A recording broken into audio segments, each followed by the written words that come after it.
தமிழகம் முழுவதும் உள்ள வண்ணார்களை பட்டியல் பிரிவில் சேர்ப்பது உள்ளிட்ட 10 அம்ச கோரிக்கைகளை வலியுறுத்தி சென்னையில் தமிழ்நாடு சலவை தொழிலாளர்கள் மாபெரும் கண்டன ஆர்ப்பாட்டம் நடத்தினர். சென்னை மாவட்ட ஆட்சியர் அலுவலகம் அருகே நடைபெற்ற இந்த ஆர்ப்பாட்டத்தில் பல்வேறு மாவட்டங்களைச் சேர்ந்த சலவை தொழிலாளர்கள் கலந்து கொண்டனர்.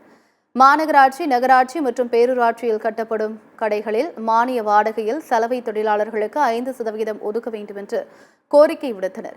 மழை காலங்களில் நிவாரணத் தொகை வழங்குவது, அரசு மருத்துவமனைகளில் துணி சலவை செய்வதற்கு வண்ணார்களை மட்டும் தேர்வு செய்வது, நவீன கருவிகள் வழங்குவது போன்ற பல்வேறு கோரிக்கைகளை வலியுறுத்தி போராட்டம் நடைபெற்றது.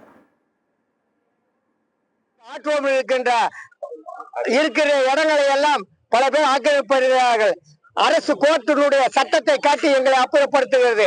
அதை தடுத்து நிறுத்த வேண்டும்.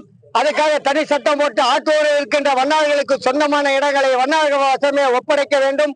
வண்ணார் மடங்கள் ஆக்கிரமிப்பாக இருக்கிறது, அந்த ஆக்கிரமிப்பை அகற்றி தர வேண்டும். காலிகள் எல்லாம் அரசாங்கமே சில இடங்களை ஆக்கிரமிப்பு பண்ணி கொண்டிருக்கிறார்கள். அதையெல்லாம் அரசு திரும்ப எங்களிடமே ஒப்படைக்க வேண்டும் என்ற கோரிக்கைகள். பகுதிதோறும் நவீன செலவுத்துறைகளை கட்டிக் கொடுங்கள். நீங்கள் வெள்ளை உடுப்பாக சட்டமன்றம் பாராளுமன்றம் செல்வதற்கு உழைக்கின்ற இந்த வண்ணார்கள் கேட்கின்ற சிறிய கோரிக்கைகளை நிறைவேற்றி தாருங்கள். சிறிய தொகை தான் இதுக்கு ஒதுக்கீடாகும்.